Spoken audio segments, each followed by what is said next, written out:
শুক্রিয়া যে আল্লাহর দরবারে যে আমরা প্রথম ম্যাচ ভালোভাবেই জিতেছি।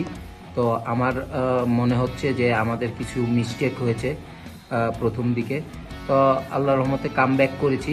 তবে আমি যেগুলি মিস্টেক হয়েছে সেগুলি নিয়ে আমরা কাজ করব এবং ইনশাল্লাহ আমরা ম্যাচ বাই ম্যাচ জয় নিয়ে মাঠে বা বাড়ি ফিরব।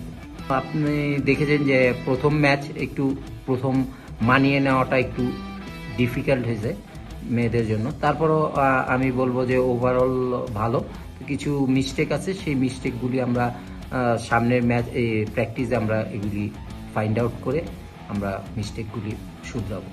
অবশ্যই আলপি এবং আমাদের স্ট্রাইকার প্রীতি দুইজনই খুব ভালো অপরচুনিটি তৈরি করেছিল, কিন্তু কিছু মিস্টেক হয়েছে। তো সামনের ম্যাচ আমরা যেগুলি জায়গায় ত্রুটি আছে সেগুলি আমরা নিয়ে কাজ করব ইনশাআল্লাহ।